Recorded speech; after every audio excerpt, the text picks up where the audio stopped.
Hello, everybody, and welcome into another edition of Between the Ears. I'm Schuyler and that is Christopher Hall. Thank you, everybody, for tuning in as we are going to break down the West Virginia baseball team in their tournament as they head to Tucson, Arizona to take part in the regional out there in Arizona against Dallas Baptist, which is what game one will be. They will play either the winner or the loser of Arizona and remind me of the other team. Grand Canyon. There we go. Grand Canyon. I'm so deep into recruiting season right now that I'm all over the place. So West Virginia gets to the tournament. This felt like a team that was certainly destined to make it to the NCAA tournament at the beginning of the year, but then the injuries happen with JJ Weatherholt, Logan Save, some pitchers go down. They really weren't able to get fully healthy at really any point until late in the year. And we saw them kind of play really good baseball down the stretch. Obviously, didn't go well in Fort Worth with the Big 12 tournament, but they also didn't pitch two of their best pitchers there, either with Tyler Swatolski and Derek Clark. So, really, for me, I think, Chris, that's where this whole thing starts. It starts and ends with pitching. If you can get quality starts out of those guys, and if they're even available, which we assume that they're going to be, then you have a chance to make a little bit of noise here. Outside of that, I don't think you really have to worry about the bats coming to life. That's never been a problem for this team, especially with the power that they have. Yeah, hitting's been up and down, and that's a lot due to injuries as well. They had some freshmen, some other guys that stepped up early in the year, but they really haven't gotten a lot of that towards the end of the year, and it's just been one injury after another, really. And pitching has suffered injuries all throughout the year. They lost Hageman late, and he was really solidifying himself as a closer. Really haven't had a day one starter. Aiden Major was it. He kind of he kind of faltered there in Big 12 play, and he hasn't been around in the last few weeks. Whether he comes back for the NCAA tournament, pure speculation. The same with Gavin Van Campen. Um, they've really missed some guys. It is going to come down to pitching. The teams, the three teams that they're up against in this regional, um, all three head coaches were coaches of the year. You got a conference pitcher of the year. I think all of them but Arizona led the conference in all conference players. Even though Arizona had them, they were tied for the most in the Wow. Pac-12. So this is probably from a national, since it's out west, an underrated region. But when you really kind of dig into this regional, it's arguably one of the tougher ones. When West Virginia's a three, Arizona probably looked at that and said, "Wait, we got Dallas Baptist, we got West Virginia, and we got to start off with Grand Canyon." And Grand Grand Canyon Canyon's not a bad team either. And I know I historically, forgot them historically, earlier, but they're pretty good. historically, they're not great, but the last few years they've been on the rise. So it is a program that's hungry. It's going to be it's going to be within the that's their home state that they're going to be in. So it's not going to be easy for Arizona as the host team. And again, you can go around to all of these little regionals here, and you could probably make a case like, all right, this might be the tougher one. It gets deeper every year, but really, when you kind of look Yeah. at it, and when you look at it, I guess with the new format of the college football with 12 teams, you're probably going to be like, well, there's really four teams that's probably going to win this thing. In baseball, it's probably more like basketball. With all teams, there's like, all right, maybe 8 teams, 8 to 10 teams have a shot to winning it just going in. Of course, we saw Oklahoma a couple of years ago get hot, go on a crazy run. Omaha, TCU's done it as well. So Big 12 teams they have done it in the past. So West Virginia has a shot. It's just a matter of how many arms they have. They've had to have some younger guys step up in spots, but they have come in um, at times here late in the latter part of the year where it's like, well, what happened? But they're still Right. very young. So a lot of arms are sidelined. Don't know who's going to really be healthy. We know Hageman's not going to be back. But some of these other guys, just kind of speculation. Are they done for the year? Was it just a minor injury? Are they going to be back? We won't know until they start the game. I just want to know who the hell Randy Mazie pissed off to have him get sent clear across the damn country again, out to Tucson. I mean, me and you joked about this before the tournament was revealed. You were asking me like, "Hey, if they go and play in Carolina somewhere at one of the like what 12 spots that they could have possibly played at," because you had East Carolina, Carolina, NC State was Was Coastal maybe another one? I can't Maybe remember, but Duke, I there's think's up there. Yeah, there was yeah, a I bunch mean of there's options like there. You eight had options in North you had Carolina and Virginia. yeah, You had Virginia Virginia. right I down the mean, road. all these close areas, yet they're going to ship them across country. I won't get to see them. You won't be able to make a quick trip. So, but anyways, diving into Dallas Baptist, I mean, just from a quick glance, I haven't done a deep dive probably nearly as much as probably you have, but this team looks like they can mash the ball.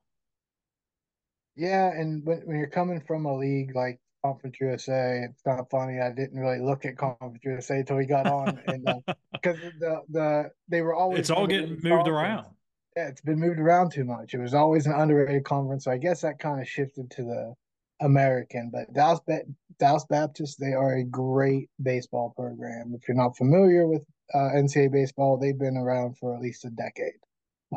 At the bare minimum. They are always in the mix. But yeah, they've got great pitching.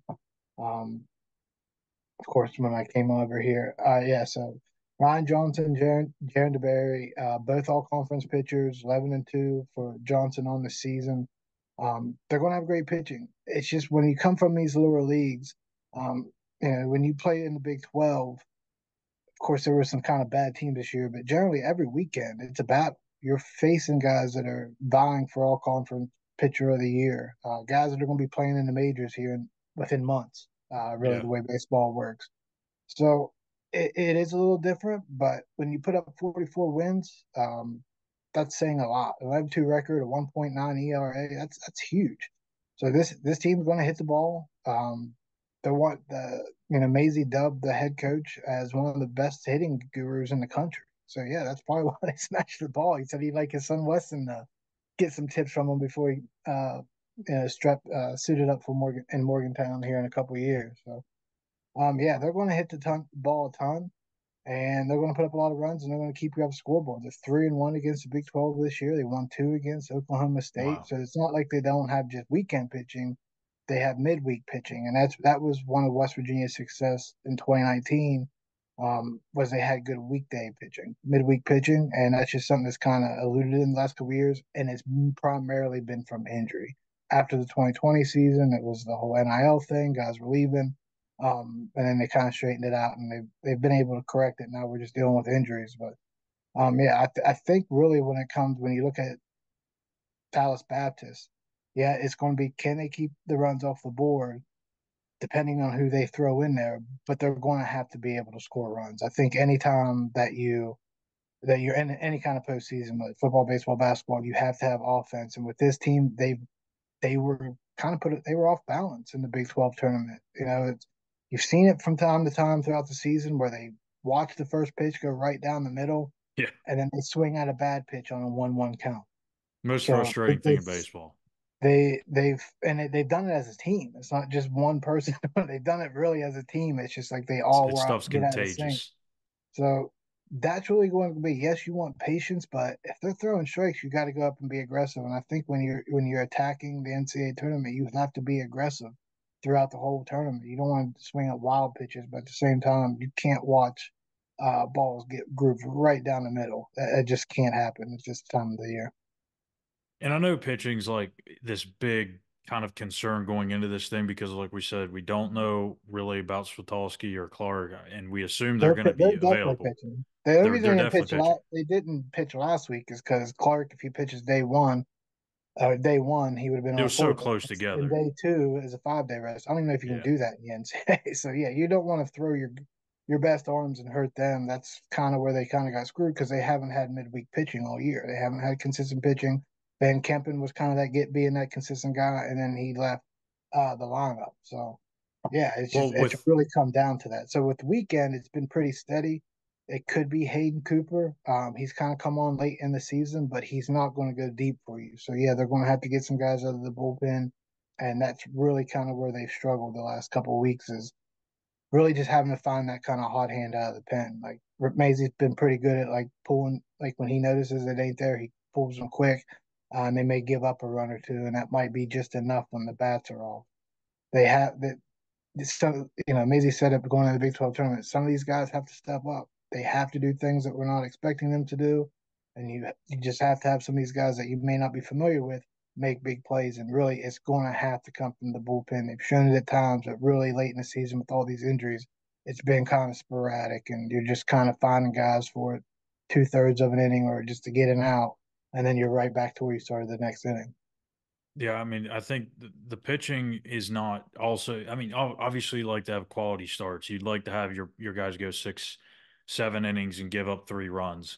But I think even in the, especially in this regional, I mean, I feel like this is going to be a regional filled with offense. Like you're going to probably see games that be 10-8, 11-9, something like that. You're going to give up some runs. You just can't give up rallies. I think that's the thing. You can't allow strings of hits to happen in one run turn into three and four, and then all of a sudden you look up and there's a 5 spot on the scoreboard.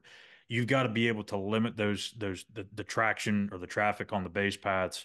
And if you can get, say, 6, 7 innings out of your guy and he gives up 4 or 5 runs, in my mind, that's still kind of a quality start against these offenses because of what they're capable of, but two, you have a pretty good offense yourself, and you got to be able to score runs to be able to advance in this thing.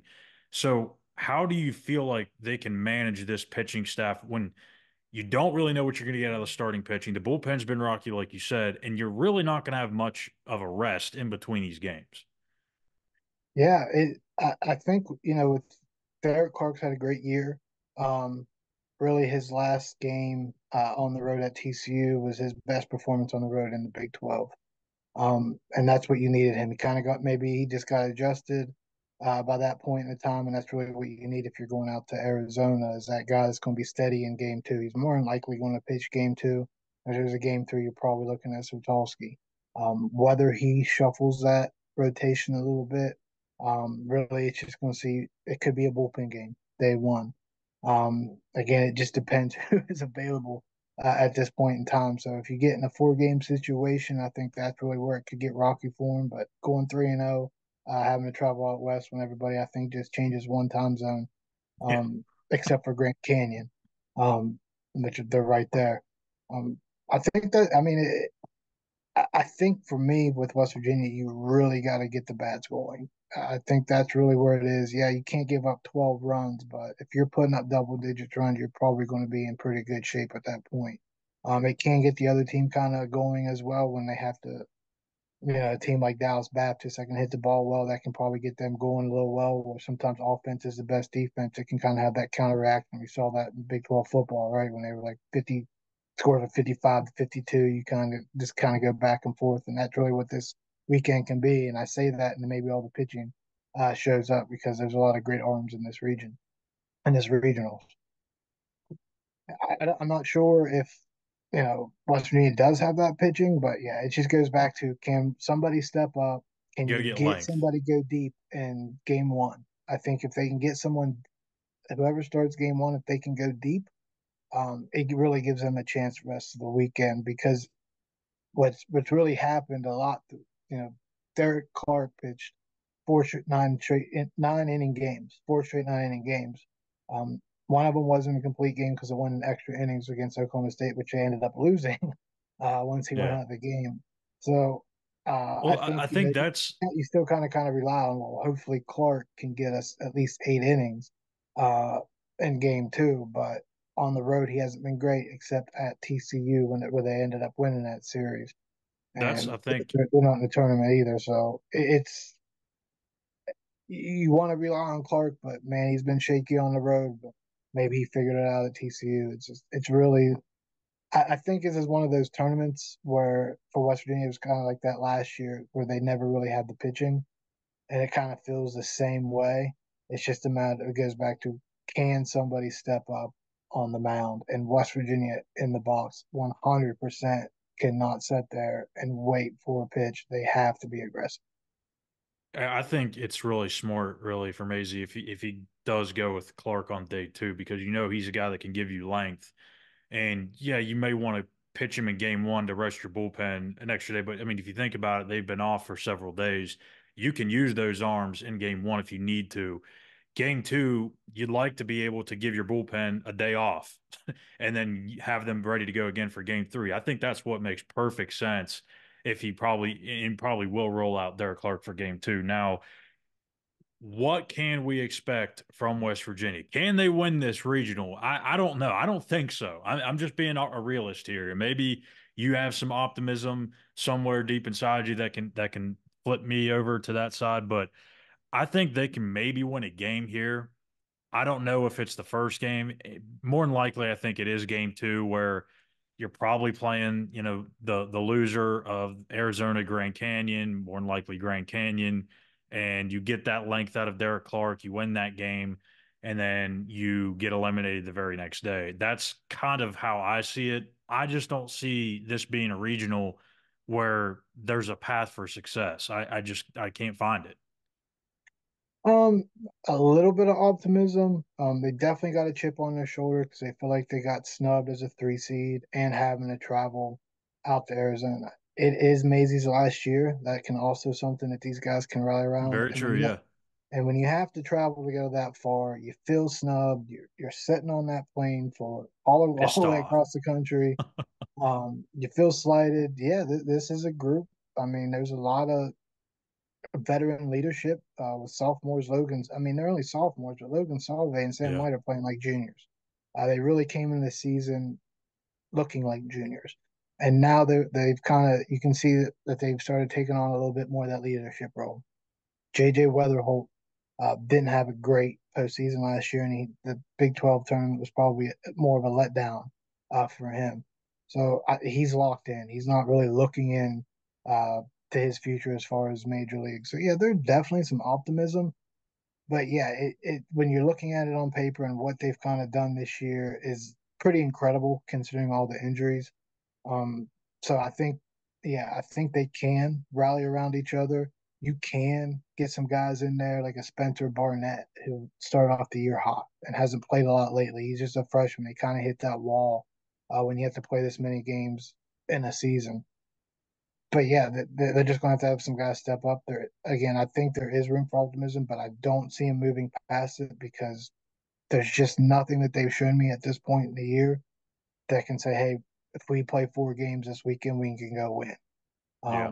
Well, Dallas Baptist, they went 2-2 against Western Kentucky. West Virginia went 2-2 against Western Kentucky.